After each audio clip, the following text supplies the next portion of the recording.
Coucou! Bienvenue sur les trucs de grande. Ici, on discute de tous ces sujets qui façonnent nos vies, nous font douter, nous font vibrer ou nous questionnent. C'est nous, c'est ce qu'on vit. Et on n'est sûrement pas les seuls à vivre ça. Que ce soit au sujet du corps, du cœur, de l'esprit ou du monde autour. Et on se dit que si nous, ça nous fait du bien d'en parler, certainement que vous, ça pourrait vous faire du bien de l'entendre. C'est ok. Mais de quoi on parle aujourd'hui alors ? Il y a 2 ans, on avait exploré les relations d'amitié dans notre tout premier épisode. Et depuis, on avait envie de parler de relations amoureuses, mais sans trop oser aborder ce sujet. Aujourd'hui, on se lance, mais ce sujet est si vaste, alors on a choisi de séparer la discussion en 2 épisodes et de commencer par la fin, de commencer par la rupture. On va explorer ensemble ce moment intense, compliqué et vertigineux, où on est amené à prendre une décision qui bouleverse tout, avec ses conséquences imprévisibles et la peur du vide qui s'ensuit. Ce moment qui fait si mal, où la douleur est physique, comme si notre cœur lui-même se déchirait, et l'angoisse de devoir tout reprendre à zéro, comme si notre vie recommençait au début. Selon l'âge auquel la rupture survient, elle entraîne des effets différents dans nos vies. On va explorer ce qu'elle transforme, ce qu'elle permet, et comment on se relève après avoir touché le fond. Parce que la rupture, ça peut aussi être un nouveau départ, un chemin vers la reconstruction. Et enfin, on abordera cette question essentielle. Ça veut dire quoi, prendre soin de soi, quand on se retrouve seul ? Comment se prendre en charge au quotidien pour avancer, même quand tout semble s'être effondré ? Bonjour. On est enfin à cet épisode que je pense qu'on a repoussé... Enfin, je pense pas, on a repoussé pendant 2 ans, non ? L'épisode Depuis de le début, l'amour, ouais. il est sur notre tableau de coordination depuis le J1. Enfin, même depuis avant qu'on ait prévu d'enregistrer ces épisodes, quoi. Mais on y est, ça a mûri, ça a cheminé, Voilà. c'est bien. Bon, ouais, du coup, pour lancer cette première phase de discussion autour de l'amour, on va démarrer avec le début, ou la fin plutôt peut-être, la rupture. Et du coup, pour démarrer, on vous propose 3 petites choses sur toi, mais façon rupture. Donc, les filles, un film d'amour rupture, une chanson de rupture sur laquelle vous avez chialé votre race. Et puis, en dernier, votre statut sur Facebook pour rester très millénial comme on est. Fio, tu veux commencer ? Allez, un film d'amour avec une rupture et qui m'avait déchirée, et je crois que c'est un de mes films préférés d'amour et de tout, c'est sans vraiment grande surprise Pearl Harbor, où après réflexion, je me suis quand même dit « Non mais c'est pas seulement une rupture, c'est juste qu'elle sait pas ce qu'elle se peut. » Donc qu'est-ce que ça vient dire de moi ? Je ne sais pas, mais quand même, oui, je me rappelle que ce film, c'était le drama, parce qu'en fait, elle rompt, puis en fait, elle se remet avec l'autre, et puis il y en a un qui meurt, donc elle reprend. Enfin bon, bref. Mais ce film est génial. En tout cas, j'ai adoré. La première fois que je l'ai vu, ça m'avait beaucoup marqué. Une chanson de rupture où vraiment j'ai vécu... En tout cas, c'est une des premières chansons où je l'ai vécu dans mes tripes. C'était Impossible de Chantelle. Donc pas la version de James Arthur, mais c'était vraiment une version qui... Vraiment, je l'ai hurlée à gorge déployée, quoi. Je me rappelle même dans la Pendant voiture, une rupture ? Non, je crois pas. Mais genre juste, j'avais l'impression que de toute façon, il y avait que nous qui comprenions ce qu'on vivait quand on avait le cœur brisé et tout. Et quand j'avais eu mon permis, je me rappelle que je mettais le son à fond dans la voiture et j'étais là, Impossible! Et je hurlais comme ça. Voilà, bref. Et mon statut Facebook, eh bien, célibataire. Donc si t'as les critères, babe, laisse-nous ton email. Je dis laisse-nous parce qu'il y a un casting d'équipe pour le prochain. lestrucsdegrande@gmail.com. N'hésitez pas. Elle est folle. Je ris, par contre, tu reçois vraiment des mails. Ça serait drôle. Fou. Ça serait hyper drôle. Alors, on veut photo et une petite lettre de motivation. Voilà. Faut peut-être décrire le poste à pourvoir parce que c'est... Bah, une vie merveilleuse avec moi, je pense que c'est suffisant. Ça sera étudié par l'équipe de casting, les trucs de grande. Voilà. Merveilleux. Alors, moi, mon film d'amour qui m'a bouleversée, et c'est pas tout à fait une rupture, mais je sais pas trop comment le dire, c'est P.S. I Love You. Ah, j'adore. On n'est pas sur une rupture, on est sur plus trash, mais vraiment, c'est un film incroyable. La dernière fois que j'ai essayé de le regarder, pour vous dire, j'ai tenu 1 minute 30 et après je pleurais tellement que j'ai arrêté. Donc fail. Mais c'est très beau. La chanson, et ça va vraiment donner une indication sur l'âge que j'ai, c'est Dernière danse de Kyo, qui est quand Oh! même Un classique. cultissime, un grand classique. Là aussi, à chanter avec tout son cœur et toute son âme. Et le statut sur Facebook, en couple. Mmh. Mais t'as mis avec qui ou pas? Non, mais j'ai pas mis sur Facebook pour de vrai. Qui fait encore ça? C'était pour la blague, quoi. Je vais répondre à la question tout à l'heure et on verra bien qui c'est qui fait encore ça. Pardon. Bon, du coup, j'enchaîne. Hein. Du coup, le film d'amour, on m'a dit qu'on prenait un film de rupture, mais j'ai pas réussi à ne pas sélectionner celui-là. Donc, moi, j'ai sélectionné N'oublie jamais ou The Notebook, Évidemment. la version en anglais. Grand film d'amour et vraiment ma référence number one. Il y a Pearl Harbor en deuxième quand même. Hein. Il y a quand même une rupture en plein milieu du film où il y a séparation, on ne sait pas ce qu'on se veut, les conditions sociales, etc., etc. Mais on finit par se retrouver. Et moi, j'aime bien les films où ça se finit bien. Et ouais, grand classique. Et chanson d'amour, alors moi, je ne l'ai pas écouté pendant une rupture, en tout cas. Mais je l'ai chanté à plein poumon dans la voiture aussi, parce que oui, j'ai le CD dans la voiture, j'ai encore des CD moi. Et ce sera Taylor Swift, All Too Well. Il y en aurait eu plein de Taylor, parce qu'elle en a quand même des chansons de rupture. Version de 10 minutes. Version de 10 minutes, du coup, ça te laisse vraiment la possibilité de crier à plein poumon dans la voiture, et t'es trop content, voilà. D'une rupture que t'as pas vécue ou que t'as vécue hypothétique, enfin bref, j'adore. Et le statut, donc moi j'ai mis un vrai statut sur Facebook, en couple, oui, avec la personne avec qui je suis, voilà, moi je mets toutes les informations. Je ne vais plus sur Facebook, mais ce statut est encore à jour. Mais donc toi, Claire, qui est quand même celle qui a eu une rupture dans ton adolescence, t'as vraiment passé de en couple, célibataire, séparé, en recherche. Est-ce que t'as mis toutes les étapes ou pas? La première fois que tu Je pense que j'avais enlevé le statut Facebook en tout cas, quand je m'étais séparée. Mais j'avais pas mis en recherche. Tu sais, tu peux juste masquer le statut. J'avais juste fait ça. T'étais mystérieuse. J'étais mystérieuse, ouais.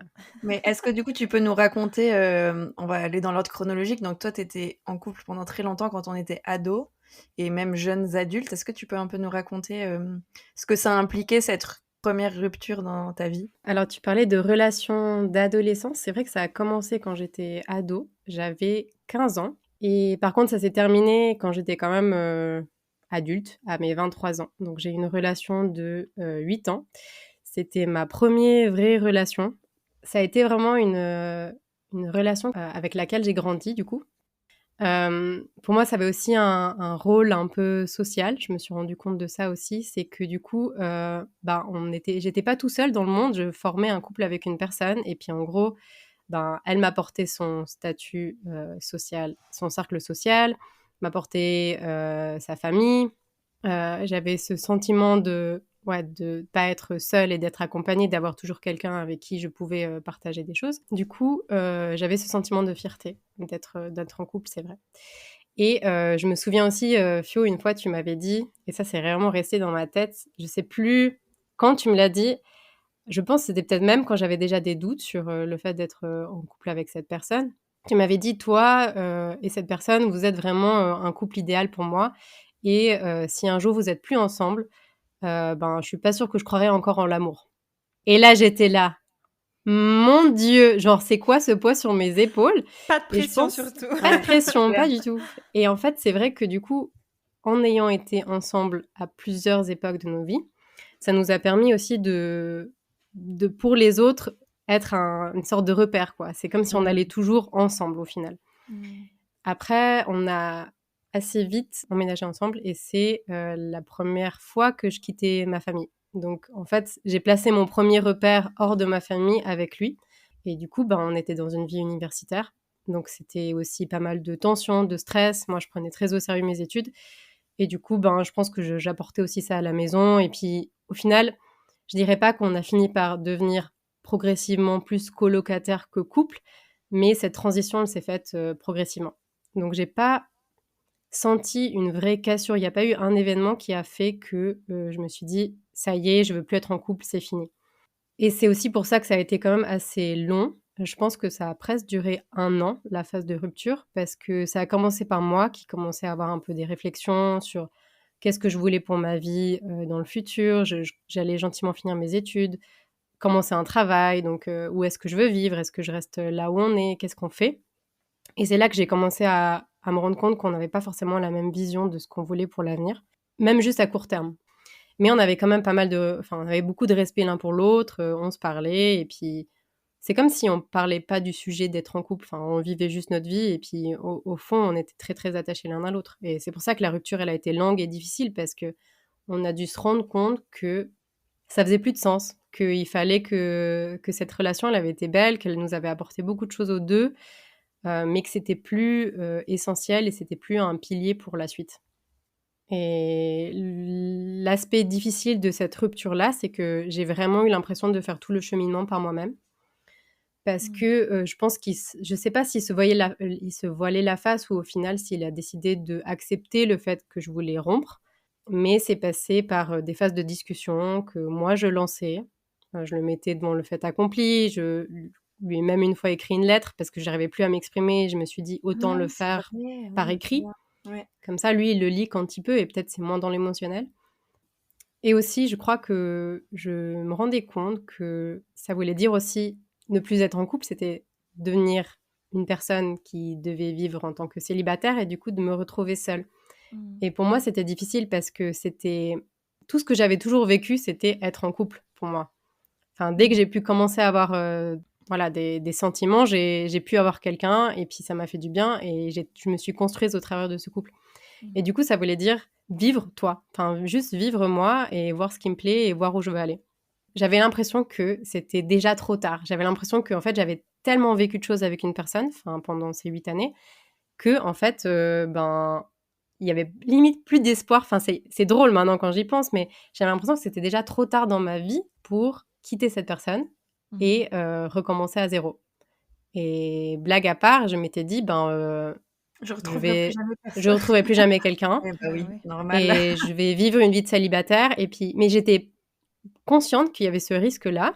J'étais consciente que peut-être j'allais pas plaire à quelqu'un, parce que j'avais complètement changé entre mes 15 ans et mes 23 ans, et que peut-être que cet amour-là, il tenait parce qu'il avait été construit à travers 8 années et pas juste pour qui j'étais maintenant. Et du coup, ça me faisait très peur d'imaginer que je doive plaire à quelqu'un pour qui je suis juste maintenant, et repartir de zéro. Et toi, Nono? Ben ouais, moi aussi j'ai dû recommencer un peu à zéro. Moi, la dernière rupture que j'ai eue, qui remonte à 4 ans, j'ai vraiment dû rompre rompre avec une relation dans ma tête d'adulte. Dans le sens où j'étais déjà dans des questionnements et dans des projections d'adulte avec ma vie. J'étais en train de faire mes études supérieures, donc j'étais en train de planifier un peu ma vie future. En l'occurrence, je vivais encore avec mes parents, mais voilà, j'étais très vers l'avenir, vers la projection. Et puis, quand j'étais en relation avec cette personne, tout ce qu'on a construit, en tout cas de mon côté, c'était en projection vers l'avenir. C'était des plans de relations de grandes personnes, quoi. Où on a emménagé ensemble dans un appartement qu'il avait acheté. Donc, on a investi les lieux ensemble. Ensuite, beaucoup de la relation, de mon côté, il y avait beaucoup de projections autour de créer une famille, parce que c'est quelque chose qui est hyper important pour moi. Enfin, pour moi, c'est un objectif dans ma vie que de pouvoir créer une famille, de vivre en famille.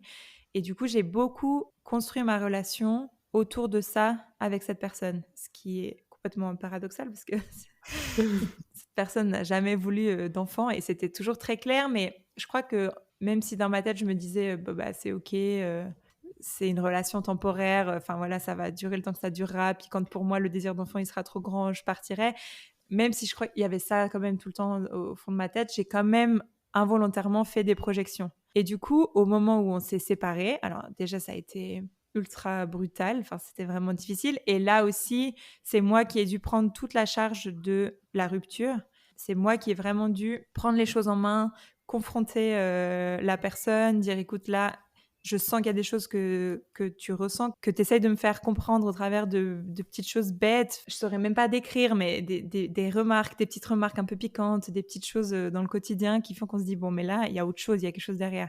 Et c'est vraiment moi qui ai dû prendre la charge de poser les choses, de les dire. Et puis c'était ultra violent parce que moi je voulais pas de cette rupture, ça me tombait un peu dessus, ça venait un peu de nulle part selon moi. Mais c'est quand même moi qui ai dû avoir la charge de dire ok, t'en es où? Bon, qu'est-ce qu'on fait? Et puis de physiquement prendre mes affaires et partir puisque c'était son appart. Et du coup, au milieu de la nuit, de faire mon petit baluchon, de mettre mes affaires dans ma mini et de conduire chez mes parents au milieu de la nuit. Enfin, donc c'était dur d'avoir à prendre moi cette charge alors que j'étais pas convaincue en fait que c'était le moment de se séparer. Et puis, contrairement à ce que tu décrivais un peu Claire, moi j'ai vraiment eu le sentiment de retourner à un statut d'adolescente. Parce que c'est pas que tout d'un coup j'étais seule dans mon appart et que je me disais bon bah voilà, faut que je retrouve mes repères. C'est que j'ai dû changer d'appartement et retourner dans ma chambre d'enfance, enfin dans ma chambre d'adolescence plutôt. Retourner de là où t'étais partie en fait, parce que t'étais partie de là pour aller vers ta vie d'adulte entre gros guillemets, pour Complètement. finalement revenir vers ça. Oui, Donc je pense que c'est ça qui t'a fait aussi un peu le vertige de waouh, mais en fait c'est retour à l'adolescence quoi. Et à ouais, la case complètement. départ un peu, je pense. Oui.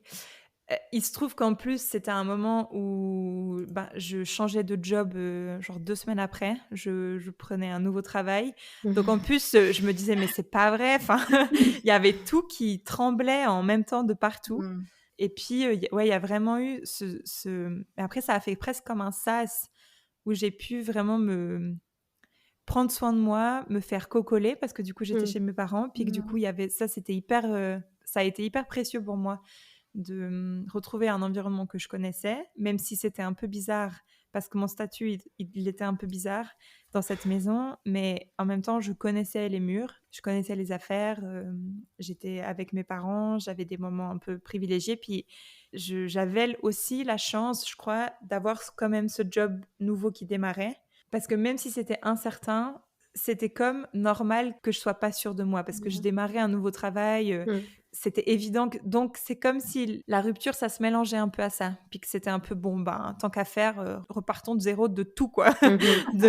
Et du coup, de retrouver un nouveau logement pour moi, de démarrer ce nouveau travail, d'entrer dans ma vie de célibataire en tant qu'adulte, enfin, de maman chat. Ouais, il y a eu comme un retour à une ardoise effacée sur tout, quoi. Donc oui, en même temps, évidemment que c'était douloureux et on en parlera après. Ça s'est pas fait d'un coup comme ça. Enfin, ça s'est fait d'un coup, mais après, il y a eu des phases de travail et tout ça. Mais même si c'était vraiment dur et violent, de toute façon, c'était bien parce que pour moi, ce désir de fonder une famille et d'avancer dans ce sens-là, il était pas négociable en fait. Donc, c'était bien que ça se fasse. Et peut-être même que c'était bien que ça se fasse à ce moment-là. Mais ça, c'est des choses que sur le moment, on peut pas analyser comme ça, quoi. Donc sur le moment, t'es dans le dur. Mais tu t'es quand même mis en priorité, enfin, t'as mis ton objectif en priorité. Tu sais sans trop savoir que, enfin, tu le sais après que c'était pour une raison pour toi, quoi. Oui. Enfin, pour que ça fasse du sens pour toi après, mais sur le moment même, de devoir prendre la décision, de prendre la charge émotionnelle et de prendre en main les choses comme tu l'as fait, c'est pas facile en fait. Parce que c'est comme si tu devais guider, enfin toi tu dois prendre une décision, mais en même temps tu dois aussi guider l'autre vers cette décision-là, quoi. Et peut-être subir ce que l'autre va ressentir. Oui, complètement. Et ce que je trouve dur dans la rupture, à part tout ce que ça génère et tout ce que ça crée, c'est quand même qu'il y a un bout.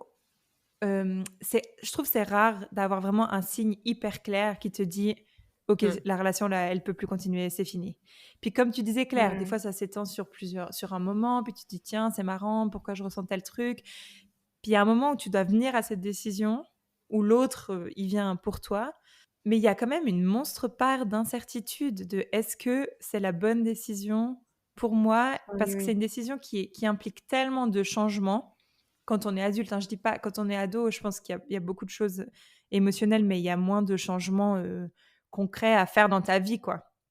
Là, tu sais que c'est une décision qui va impliquer tellement de changements qu'il faut vraiment avoir du cran pour la prendre à ce moment-là. Mmh. Et par après, c'est facile, enfin, c'est pas forcément facile, mais par après, on peut se dire, oui, c'était la bonne décision, je vois maintenant le chemin que j'ai fait, je suis en paix, je suis sereine, Mmh. mais sur le moment, tu te dis, purée, peut-être que c'est la pire erreur de ma vie.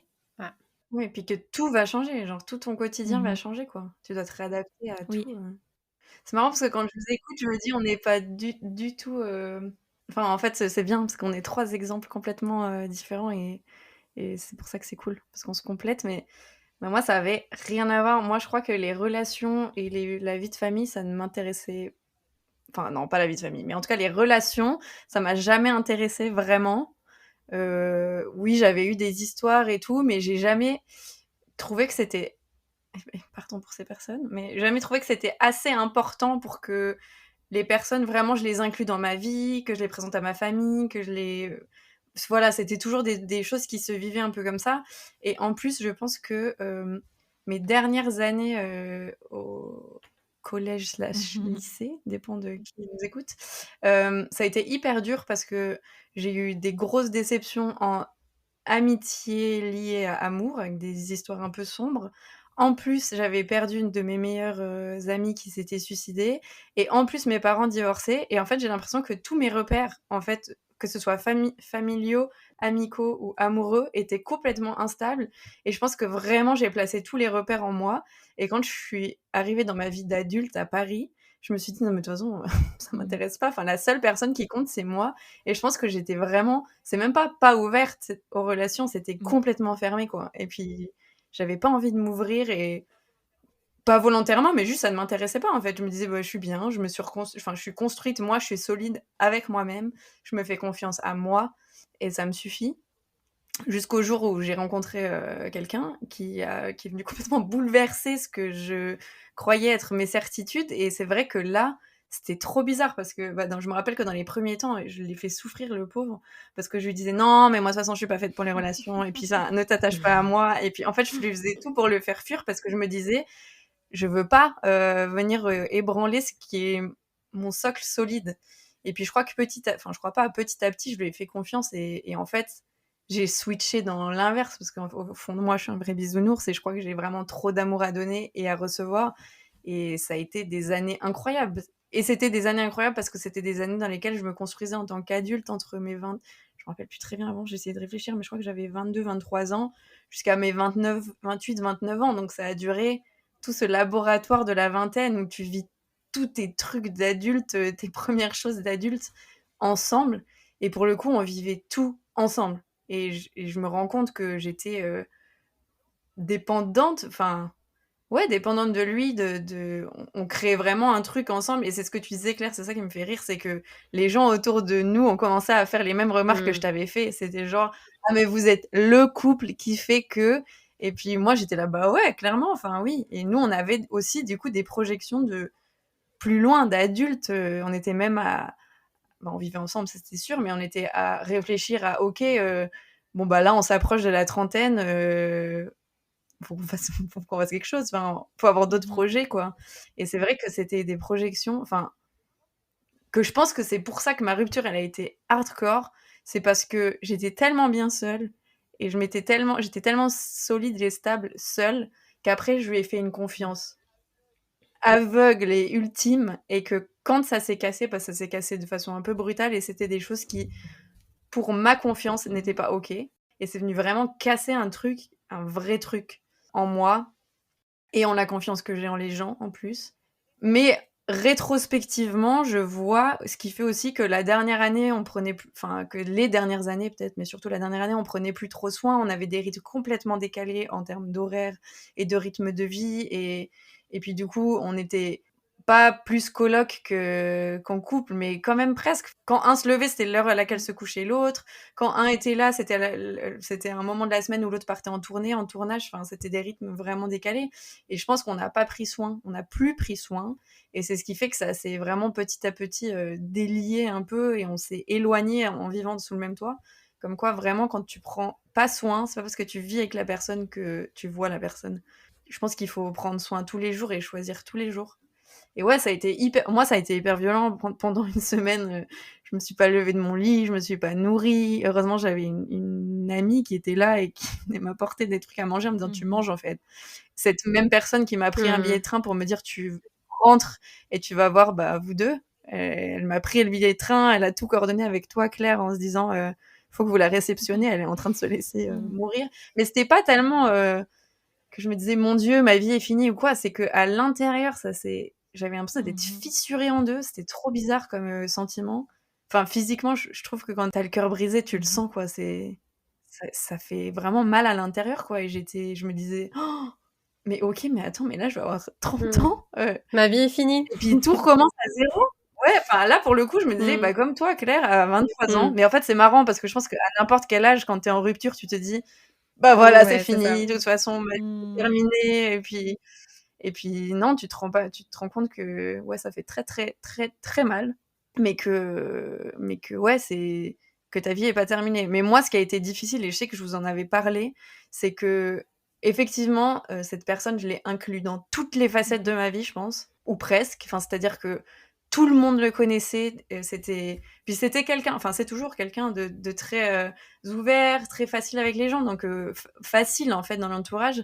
Et moi le premier truc, et c'est ce que je vous ai dit parce que il s'est passé ce qui s'est passé et voilà, et je voulais quand même laisser une chance, mais je me suis dit il faut que enfin dans ma tête c'était le bordel et je savais pas trop ce que je voulais, et je vous disais oh, mais si je le quitte ça veut dire que tout le monde va devoir le quitter. Je me rappelle que je vous ai dit ça quand on marchait dans la forêt.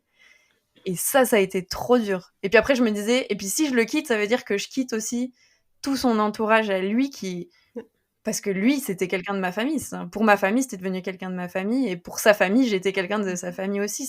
Je pense que c'est ça aussi qui fait que quand on grandit, on commence à construire une famille, même si c'est une famille que de deux, on commence à la construire, on fait des Noëls, on fait les anniversaires, on fait tout. En fait, je me rappelle, je me disais, je peux pas prendre cette décision pour tout le monde. Je voyais le poids du monde sur mes épaules et je me disais, ça n'implique pas que moi. Et ça a été hyper dur. Et d'ailleurs, quand je suis rentrée chez moi, après avoir passé des jours de sas avec vous, en me disant, bon, maintenant il faut que je retourne à la vraie vie, où je peux pas juste laisser les filles prendre soin de moi et Lorenzo nous faire manger. On l'aurait fait, hein. Et regarder des Disney et pleurer. Oui, non, je sais, mais il faut juste que je retourne à ma vie. Je me rappelle que j'en parlais à maman, par exemple, ou à ma sœur et tout, et je pleurais d'être désolée, en fait, de dire, c'est en train d'arriver, et puis vous le verrez plus. Enfin, c'était trop dur, ça. Oui, ça fait trop à gérer, en fait, parce que du coup, tu dois gérer ta rupture, comment toi tu te sens, préparer l'autre éventuellement, et du coup préparer tous ceux qui sont autour, parce que quand tu es un couple pendant plusieurs années, voilà, tu construis toute une famille autour, quoi. Oui, et du coup, dans ma tête, c'était horrible parce que je me disais oh, mais moi, je sais pas ce que je veux. Lui, il sait pas ce qu'il veut. Il y a un truc qui a été cassé qui fait que je sais pas comment je vais revenir là-dessus. Et est-ce que, en fait, vu la dernière année qu'on a passée, est-ce que vraiment on a envie d'être ensemble? Puis en même temps, mais est-ce que j'ai le droit de l'arracher à ces gens? Et est-ce que moi, et c'était horrible dans ma tête, je me rappelle, c'était tellement un bordel. Et je me suis dit, bon, c'est cool d'en parler, de discuter, enfin, ça, c'est déjà bien. Et merci d'avoir été là 1000 fois, quoi, vous et d'autres personnes qui ont été là, parce que je me suis rendu compte de ça. Je me suis dit, mais quelle chance d'être si bien entourée de gens tellement précieux autour de moi, mais de ma famille qui a été complètement compréhensive déjà et qui m'a dit, mais en fait, c'est toi d'abord, c'est pas nous. Nous, on va le gérer, ça va être dur, mais c'est toi d'abord. Et aussi, mon entourage, enfin, vous avez été tellement, genre, objectif et là et tout. Mais par contre, je me disais, il y a trop de trucs dans ma tête, je vais jamais m'en sortir. Et je me souviens, je sais plus qui m'avait dit, mais va voir quelqu'un. Puis j'étais là, mais jamais de la vie. Et puis vraiment, je me disais, mais non, mais je suis pas mal à ce point d'aller voir quelqu'un, comme si pour aller voir une psy, il faut être vraiment en train de au bord de la mort. Bon, clairement, ce que j'étais en plus, parce que j'avais perdu 10 kilos, je mangeais pas, je dormais pas. Mais et ça, vraiment, moi, ça m'a aidé à. Je pense que ça m'a aidé déjà à déculpabiliser et à poser des choses. Enfin, en fait, à sortir, comme à prendre mon cerveau et le poser sur la table et dire ok, maintenant on arrête de réfléchir. Déjà, on va ressentir. Ça, c'est une première chose. Puis après, là, le cerveau, il est sur la table, on va démêler tous les petits fils. Et elle m'a vraiment aidée. Ouais, elle m'a vraiment aidée. Elle m'a aidée aussi dans des trucs concrets. Mais je me disais, mais waouh, on a pareil investi tout un appart ensemble. Concrètement, il va falloir arrêter de chialer chaque fois que tu prends le couteau à beurre parce que ça te Oh c'est non. son couteau à beurre. Enfin, elle m'avait dit, bah, faites un sac avec les affaires et vous lui rendez les affaires. Puis j'étais là, oui, c'est vrai, je vais pas garder le couteau à beurre comme ça. Et puis c'était dur de faire ça, mais c'était ô combien nécessaire. Mais ça, c'est ce que tu dis, Nono. C'est concrètement, c'est tellement des changements dans la vie, du quotidien, et tu passes du tout au tout, que ouais, c'est un peu violent. Mais après, j'ai l'impression que maintenant, enfin 2 ans après, ça fait bientôt 2 ans, là, je suis vraiment qui je suis moi profondément maintenant.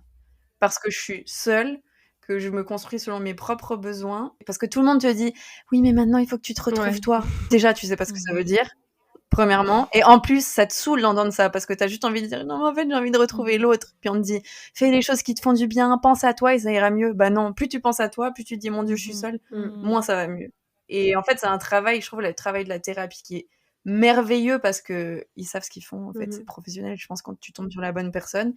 Et ouais, effectivement, je trouve que ça te permet de te reconnecter à toi et à apprendre et à te rencontrer en fait et apprendre à savoir toi comment tu gères les choses et comment tu vas et quelles sont tes envies, tes objectifs. Enfin, je sais pas, Nono, toi, si t'as aussi une expérience enfin, t'as une expérience là-dessus et je sais pas ce que t'en as pensé, mais je trouve que ça met vachement d'ordre à Oui, en fait, l'intérieur. c'est des moments où, bah, comme on disait, on a déjà vachement de charge de prendre les décisions, d'aller au bout, que c'est bien. Enfin, moi, ça m'a beaucoup aidé de m'en remettre à quelqu'un d'autre et puis de partager la charge en fait avec quelqu'un d'autre qui n'était pas mon ex, du coup, qui était une personne professionnelle. Parce on riait avant l'épisode en disant parler à quelqu'un, ça veut pas dire bitcher avec ses copines, ça veut dire prendre le temps d'une vraie discussion constructive avec Oui. un professionnel ou une professionnelle. Mais je dirais quand même que je pense qu'on n'est pas tous et toutes sensibles au même procédés et au même genre de thérapie ou d'accompagnement et que je pense que ça vaut la peine de prendre le temps de trouver quelque chose qui vraiment nous correspond et vient chercher un peu notre sensibilité. Et moi, ce qui m'a convenu, en l'occurrence, c'était des séances on peut dire, de formation humaine intégrale avec MAF. Pour moi, ce qui était important, c'était que moi et mon ex, ensemble, on fasse une démarche. Je lui ai proposé de faire la même que moi, mais en fait, il aurait pu faire une autre démarche de son côté. Mais je voulais vraiment, parce qu'on avait quand même vécu presque 4 ans ensemble, et je trouvais que c'était beaucoup. On était à un moment où, si on prenait la décision, ben voilà, tout ce qu'on a dit avant, ça allait remettre plein de choses à zéro. Je voulais qu'on soit sûr. Je voulais qu'on s'offre le temps de chacun faire le cheminement nécessaire pour se dire ok, si on se dit au revoir, c'est bien et c'est conscient et on sait pourquoi on le fait. Et du coup, pendant 3 mois, chacun, on a eu séparément des séances d'accompagnement comme ça en formation humaine intégrale. Et puis, ça a vraiment changé ma vie, je crois. Ça a vraiment changé la manière dont je me perçois dans ma vie.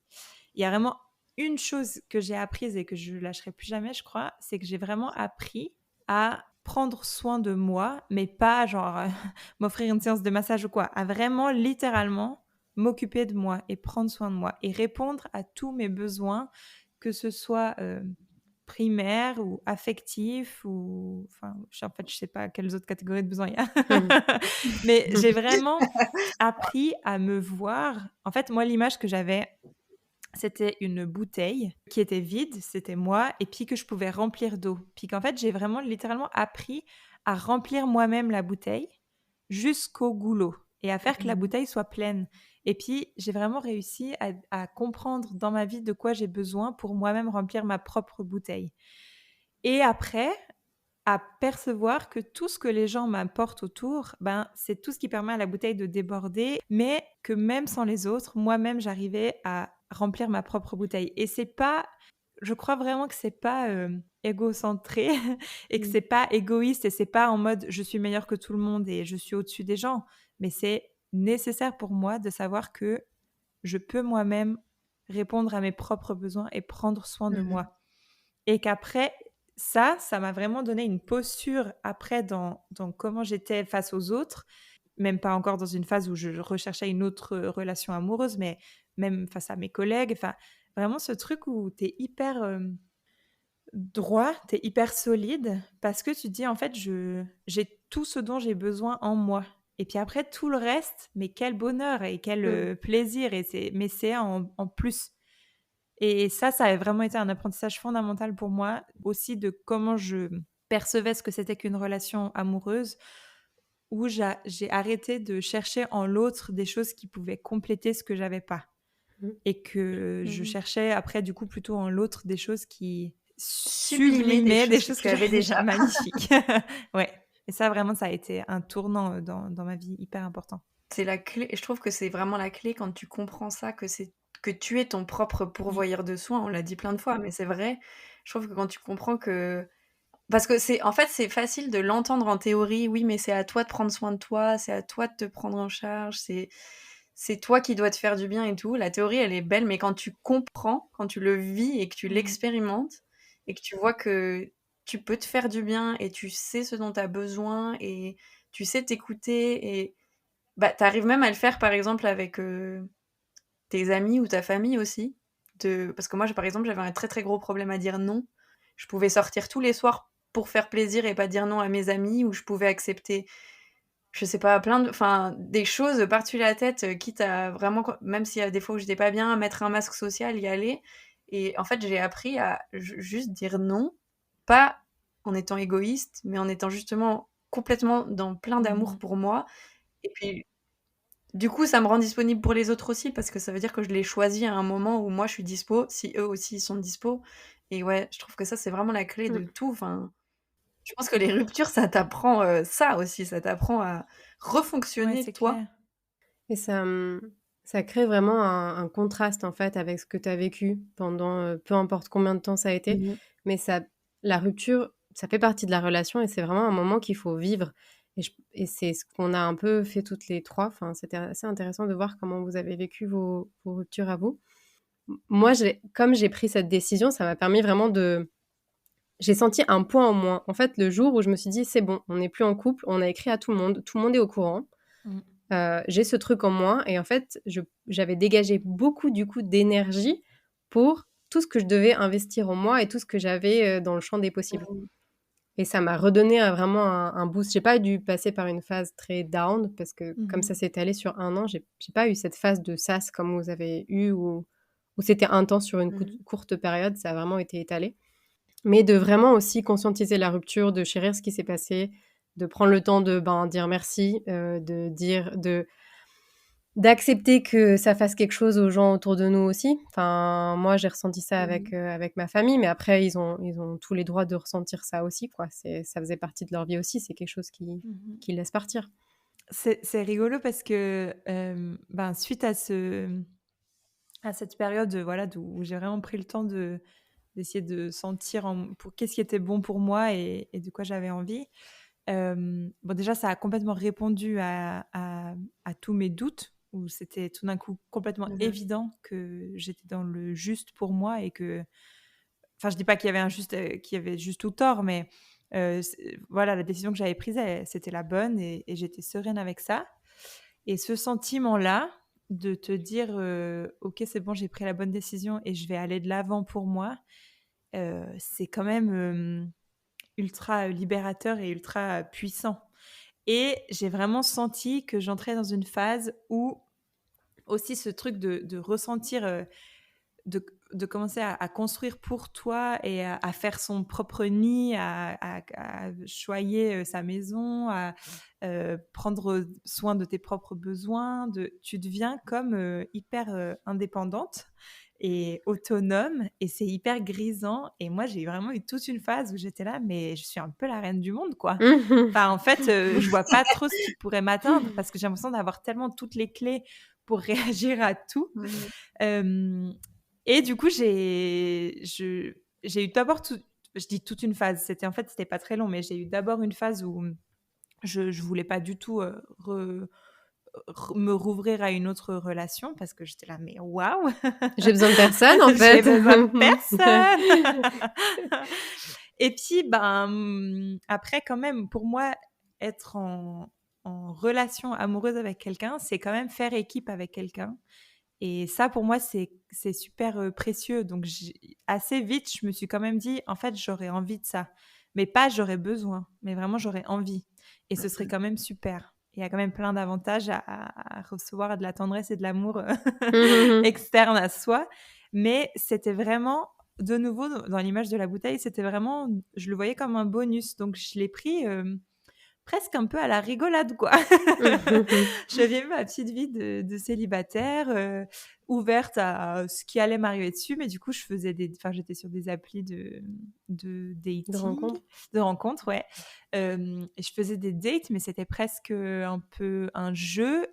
Pas un jeu, je jouais pas avec les gens, mais c'était une activité, quoi. C'était marrant, c'était la période où je découvrais ce que c'était Bah, c'est un Tinder. nouveau truc un peu, En plus, c'est excitant, quoi. nouveau, ouais. Et puis vraiment, tous Ouais. les gens que je rencontrais, je me disais, et ça c'est marrant parce que je me rappelle que j'en avais parlé dans l'épisode sur l'amitié. Je vous disais que dans cette phase-là, je m'étais dit que j'allais être le plus moi possible dans toutes les facettes de ma vie et que forcément que l'énergie que j'allais dégager allait attirer des personnes qui allaient me plaire Mhm. ou me correspondre parce qu'ils allaient être attirés par ce que j'avais vraiment envie de dégager, de montrer de moi.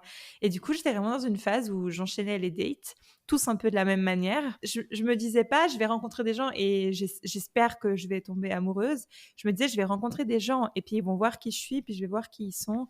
Et puis, il va se passer quelque chose, mais c'est égal quoi. Et du coup, c'était super parce Mhm. que j'y allais sans attente, mais juste avec le plaisir de montrer qui je suis. Mhm. Bah, après, je dois dire quand même, ça n'a pas duré non plus des années. Et du Non, coup, c'est vrai, c'est vrai. peut-être que ça aurait changé en moi, ce truc de pas d'attente et tout. Mais j'étais tellement pleine de Mhm. ma bouteille que je remplissais moi-même Mhm. ouais, je sais pas, c'était facile cette période-là. C'était chouette même. Mhm. Ouais, ben moi, je crois que j'ai eu, enfin, c'est pas j'ai eu besoin, c'est la vie a très bien fait son travail. Et bon, nous, on a eu une phase où moi, je suis aussi fait un accompagnement en thérapie pendant 4 mois, je crois, ou je sais plus, 4 5 mois. Tout en étant un peu en pause et en se disant j'ai besoin de temps et d'abord je travaille sur moi et après on verra. Et puis en fait, au bout d'un moment, j'ai senti que pour lui c'était long d'attendre et moi j'avais pas plus de réponses. Et en fait, je pense aussi que parfois de pas avoir de réponse, c'est quand Mhm. même une réponse parce que si t'as vraiment envie, ben t'y vas. Et puis du coup, on a décidé de vraiment acter qu'on se séparait et de voilà la vie, on verra, on n'en sait rien. Peut-être qu'un jour on se retrouvera, peut-être pas, mais voilà. Et 2 semaines après cette décision, je rencontre quelqu'un de façon complètement improbable dans le hall d'un théâtre comme dans les films. Et, et vraiment, non mais c'était improbable cette rencontre. Et puis en fait, cette relation, elle a été ce qu'elle a été pendant longtemps quand même. Pendant 8 mois, c'était pas du tout, j'étais pas en relation avec lui, mais quand même oui. En fait, c'était juste que c'était une relation pas trop définie. Et puis en fait, chacun faisait un peu sa vie parce que je pense que j'avais trop peur de souffrir et de redonner ma confiance à quelqu'un pour que quelqu'un puisse la briser. Donc je lui disais, tu fais ta vie, je fais ma vie, mais quand même on se tient compagnie et Mhm. c'est cool. Et franchement, ça a été très cool parce que lui sortait d'une rupture, moi aussi. Je pense que les deux, on avait besoin de compagnie, de douceur, de tendresse, de tout ce que tu disais, Mhm. d'équipe et de ouais de. Je pense qu'on avait, enfin, je sais qu'on n'est pas tombés l'un sur l'autre pour rien. Et vraiment cette année, du coup, en fait, ça a fait que c'était très doux pour moi cette rupture. Enfin, très doux, j'exagère. Plus doux que normal cette rupture parce que parce qu'il y avait il y avait quelqu'un en fait. Et puis en fait, c'est con, mais je crois que quand tu te sépares, t'as besoin. On discutait de ça avec une autre de mes copines. On se disait, c'est fou, mais t'as besoin d'une béquille mentale. Et je trouve que l'image, elle est vraie. C'est que quand d'un coup tu te retrouves seule, t'as besoin d'une béquille mentale. D'un coup, quand t'as des vertiges de oh my god, je suis seule, tu peux évidemment aller chercher l'affection chez tes copines, l'affection, l'attention chez tes copines ou tes potes, ou voilà. Mais il y a quand même un truc de t'as quelqu'un à qui écrire, je sais pas comment dire, et ça c'est peut-être que moi et elle, mais en tout cas nous ça nous concerne. Et je pense que il a aussi été cette béquille mentale et ça nous a fait du bien jusqu'au jour où ça nous faisait plus du bien parce que on n'avait plus vraiment les mêmes attentes et puis du coup on a arrêté. Puis maintenant on est très copains et en fait c'est vraiment cool. Enfin, je suis trop reconnaissante de le compter encore dans ma vie d'une façon différente. Mais ouais, ça a été. Donc je pense que en fait pendant cette dernière année, je me suis pas sentie seule jusqu'à là, il y a quelques mois où j'ai pris la décision d'arrêter et puis qu'on soit potes. Là, maintenant, je suis seule. Et puis là, maintenant, parfois, j'ai des phases de un peu, waouh, en fait, c'est dur. Mais pas c'est dur dans je suis triste et il me manque ou j'ai envie de retrouver la relation qu'on avait. Plutôt, c'est dur de se.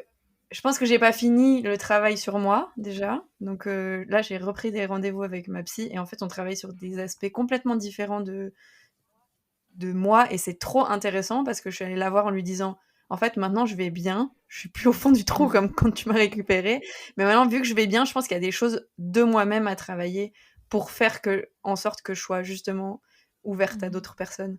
Parce que là, je vois, quand je rencontre un peu des gens, j'ai 12 mécanismes de défense qui se mettent en route. Et puis, ouais, ça fait genre toutes les barrières qui tombent et puis je suis pas du tout ouverte. En fait, je pense que mon conscient, il se dit ah trop bien. En fait, j'ai trop envie de faire équipe avec quelqu'un, c'est super. Ok, on y va. Et puis mon inconscient, il est là pas du tout en fait. Si jamais on n'est pas prêt. No fucking way, we're staying here. On est dans une safe place et du coup mon inconscient il sabote tout. Et je pense que et je le remercie parce que je pense que ça veut dire que je suis pas prête dans mon inconscient.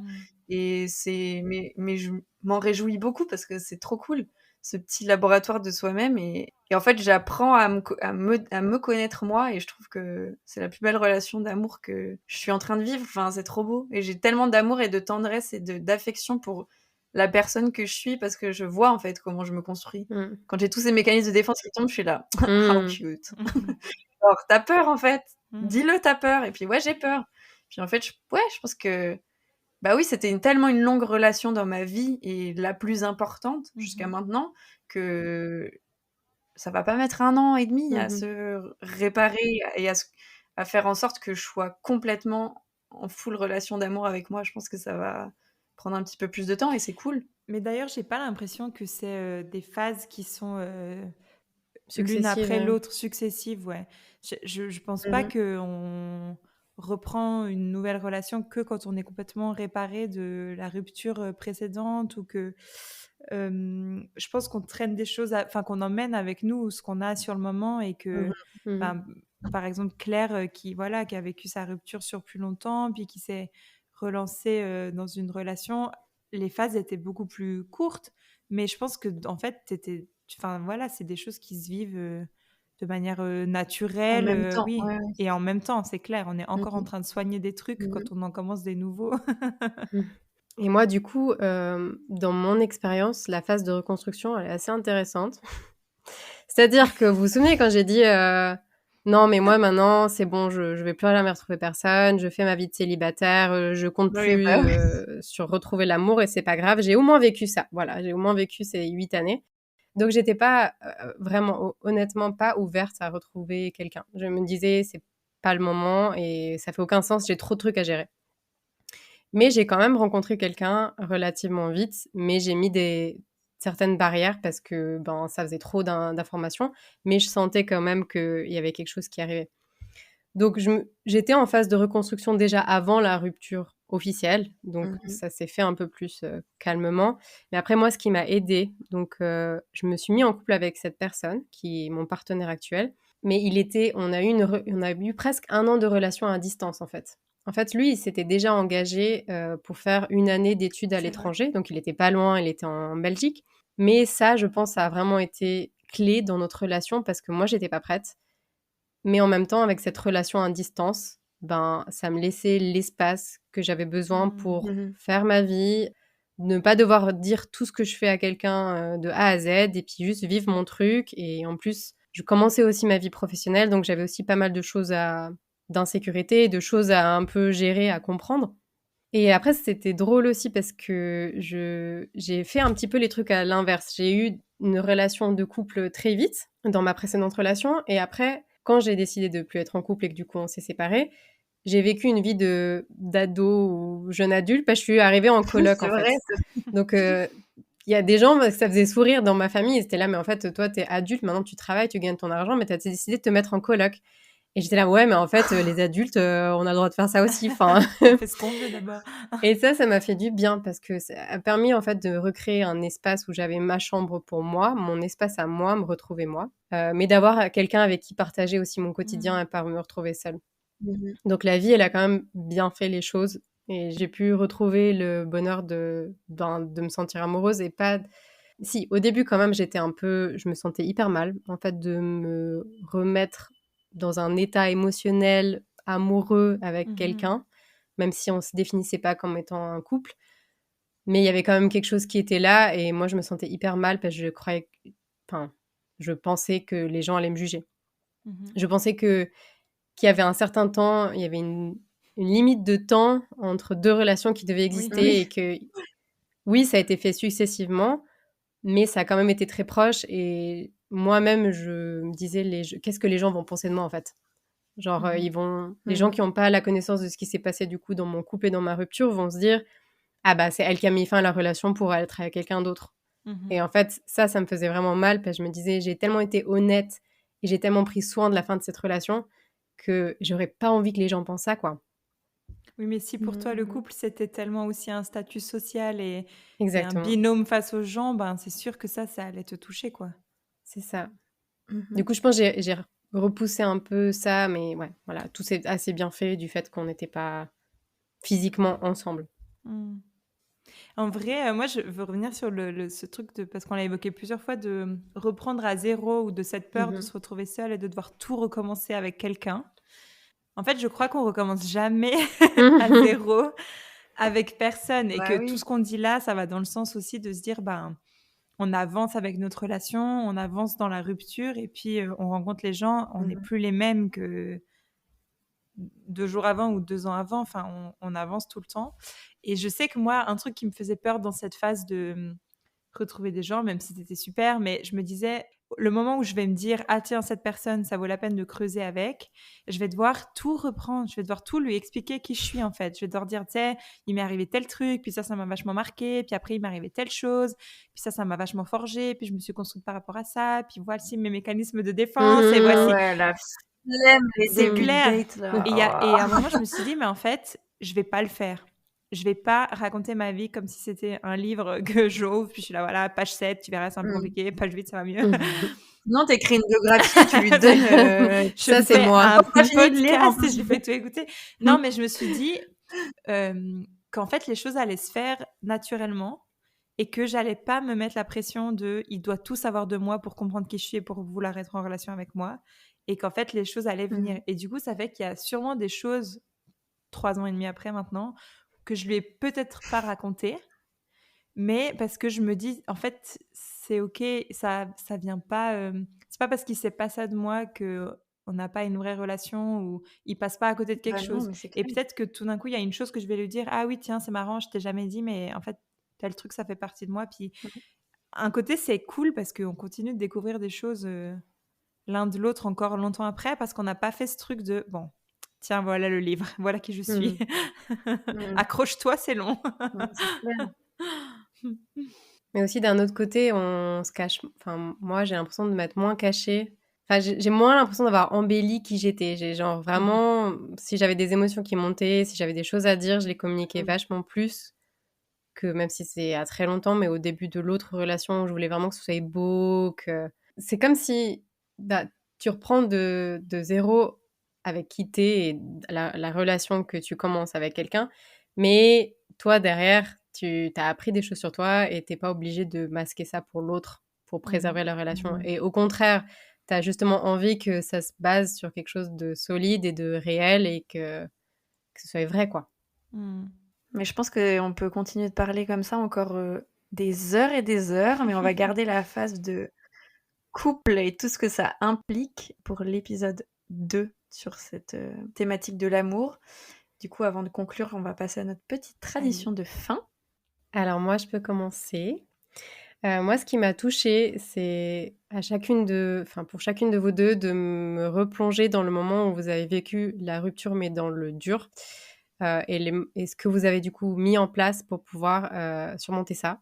Donc de laisser tomber tout ce qui peut être jugement, etc. Et genre juste de retrouver sa famille, de retrouver ses amis, de laisser les autres prendre soin de nous et ça me fait du bien de vous imaginer dans ces moments-là, mais de savoir que vous avez été pleinement entouré et que maintenant, quand vous en parlez, vous avez pas été seul en fait. Ce que je garde, c'est que la rupture, c'est aussi une opportunité de se retrouver soi-même. Et ce que je décide, c'est de prendre soin de remplir ma bouteille jusqu'au goulot. Donc, d'investir en moi et de créer des fondations solides pour moi et dans mon couple aussi, si ça fait du sens. Ce qui m'a touchée, c'est de me revoir, de ressentir cette sensation de, comme tu disais Fiona, le moment où à l'intérieur le cœur il se déchire. Et je me rappelle qu'il y a vraiment physiquement, il y avait cette sensation de ça se casse quoi. Et puis ça, ouais, ça m'a touchée de repenser à ça. Et d'ailleurs, moi, c'était pas cette rupture-là, c'est la rupture d'avant. Mais je me rappelle t'avoir appelé Fiona puis t'avoir dit, là, viens me voir parce que là, physiquement, j'ai mal quoi. Ouais, je me souviens.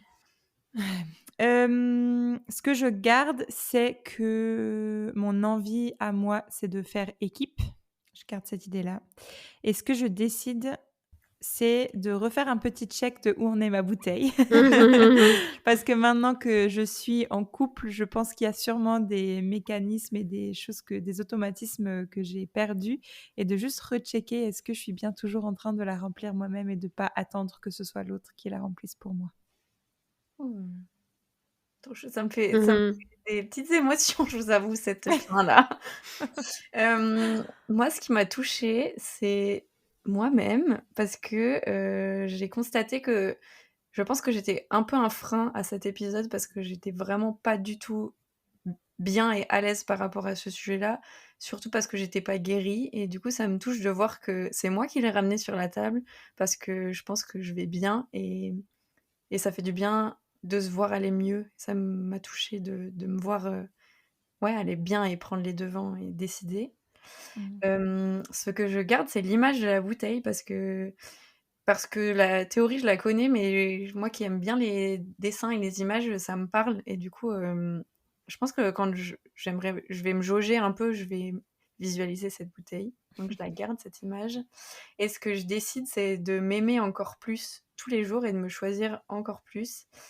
Surtout quand je me comprends pas, parce que quand je me comprends pas, c'est que j'ai des mécanismes de défense et qu'il y aura des choses à travailler. Voilà. Trop bien. Merci. Bon, alors du coup, on a fait le plus dur parce que la prochaine fois, on se retrouve avec plein d'amour, quoi. Les papillons dans le ventre et tout. Là, c'est bon, le pansement est arraché. C'est parti. Derrière nous. Eh bien, des bisous. Merci pour cette discussion. Merci.